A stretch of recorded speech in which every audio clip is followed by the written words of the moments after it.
where the whole of the industry is worried of which direction is it going to go through, ISBR is going to go the India way. And you know what is the India way now? Progress, progress and progress. Why 2024 is very different, and as we were discussing, it's a year of agility, it's a year of change. Vikasit Bharat in 5 years. And if you can really understand what this statement really means, next 5 years, if we have to reach the goal of Vikasit Bharat, that only means every day matters. And it is not only the people who are sitting at the center that has to work.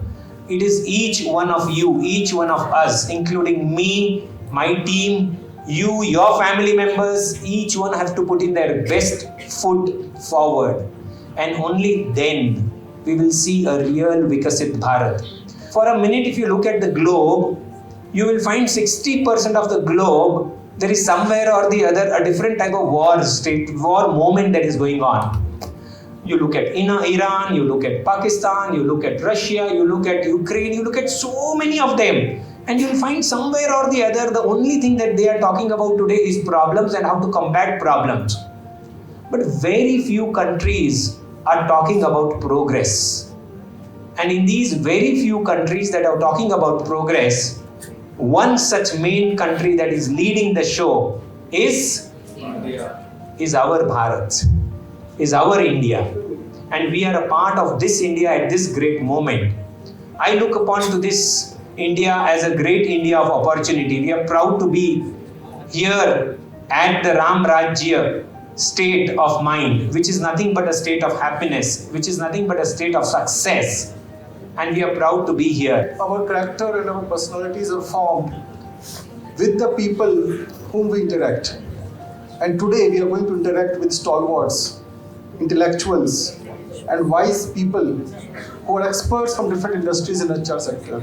HR is the only function that impacts from leadership to the factory level workers in their everyday life, not only to them, but it also impacts their families. So HR is the most impactful function of any organization.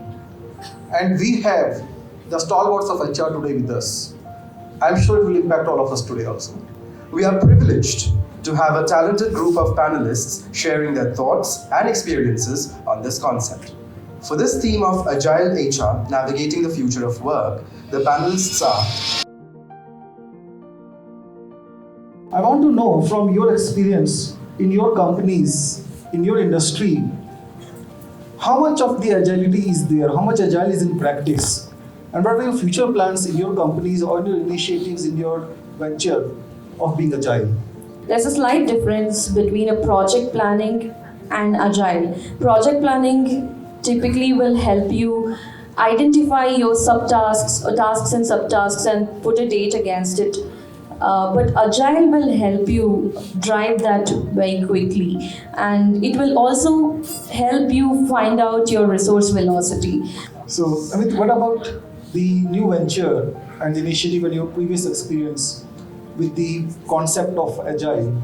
Being agile in nature, we focus that what we call student centricity. There are 10 different parameters you talk about, being early employable, making you financially independent, having you on the top of the curve, learning curve, this and that. And knowing that, Dr. Anand, I think for every startups, that what is your ultimate goal and objectives and how you're adding value to the whole ecosystem, what you are trying to build, is the example of you being the most agile as a startup. How do you make it sure that for an agile company, where agile processes are there, you recruit the right talent? We hire people for different stages. I look at mindset, and you rightly said agility is mindset. It's not about picking up a framework or reading or something. It's about a mindset change. If I'm hiring for a early stage startup, I will look at, do you have the mindset for that? Are you mentally prepared? How do you define the role of AI in the context of HR practices? By using implementation of AI, using this NLP techniques, algorithm, definitely that effort can be reduced, and if that manual task can be reduced, we as HR can look from a higher end strategy work at the company. Do you think that AI can replace the human touch? What's your view on that? If we used to go to the bank before, we used to have about 20, 25 people, 30 people sitting in the bank, right?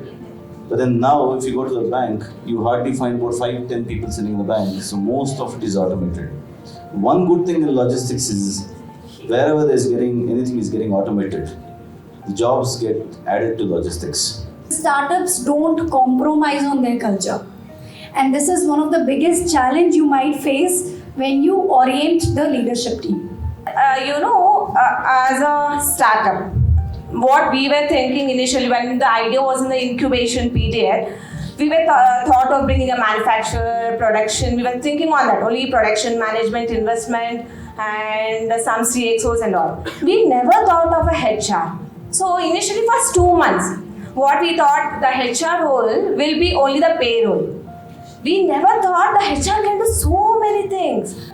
As a thumb rule, the lower your commitments, the greater is your freedom and the greater is your ability to take risks. When you learn, you please join startup, because that startup only give you the ground reality of the work.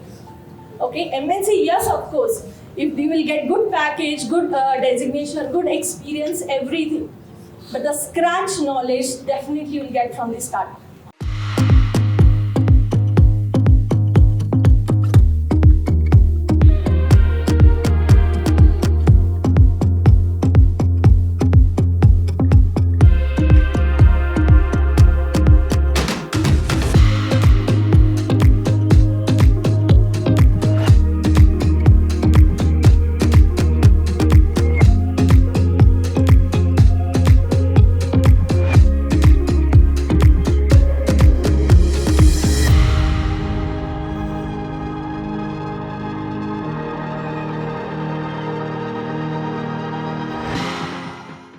What I've learned personally, I want to share that, and I'm sure all of you have learned so many things yesterday.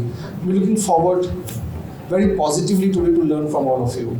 I learned by observation. I learned from my experience. I learned when I listened.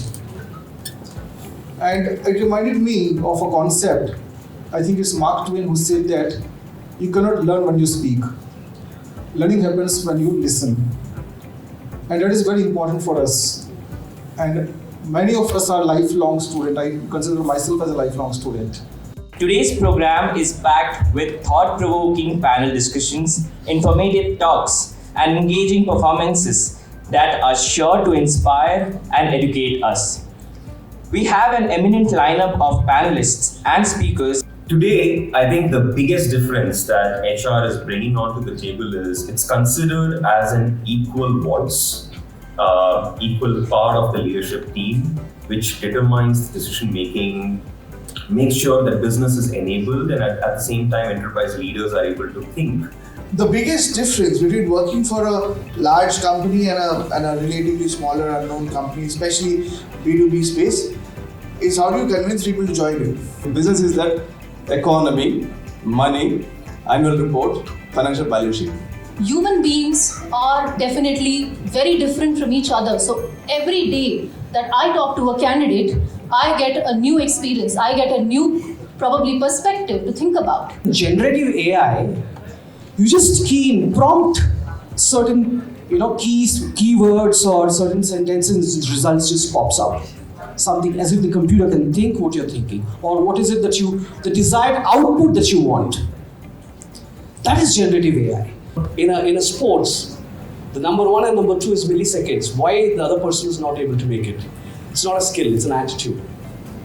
Right? You observe the leaders, you observe the past. You don't have to go and observe for future. You don't have to wait and watch. Just see the past. It gives you a trend. Today, leaders are not just to lead, right? Leaders inspire, leaders guide, leaders empower, and empower whom? It's typically the diverse workforce who can actually bring in the best and who can really achieve the results that the organization is expecting them to achieve. You have to set your mindset, that behavior, that you have to start from the scratch. Then only slowly you can reach the ladder of that your career. So the people, those who are sitting in the front, they may not be gotten directly sitting in the head or maybe CEO like that. They must be started the work in ground level. Unless otherwise you are not doing the shop floor work, you cannot achieve the heights. Talk confidently, not arrogantly. Okay? Talking confidently is saying, yes, I can get this work done. Talking arrogantly is saying, I can do this better than you. My question for you guys is, now that we have generational diversity, or we're looking forward to generational diversity in an organization, how do you think that helps retention or employee engagement towards an organization? When we talk about engagement, yeah, definitely the main objective is retention. And with retention, why would any employee stay in an organization, right? That the first important or the driving factor for anyone is the growth. This generational diversity is probably not a very much talked about topic, but I feel that it's very important. Today we had a really good discussion, and I think we thought from both sides, like you guys also shared your perspectives. So we had a really good discussion. So thank you so much. To the attendees, your enthusiasm and commitment to the HR profession are truly inspiring. We hope the connections made and knowledge gained during this conclave will propel each of us towards continued success in our respective roles. Once again, thank you for being an integral part of this HR conclave.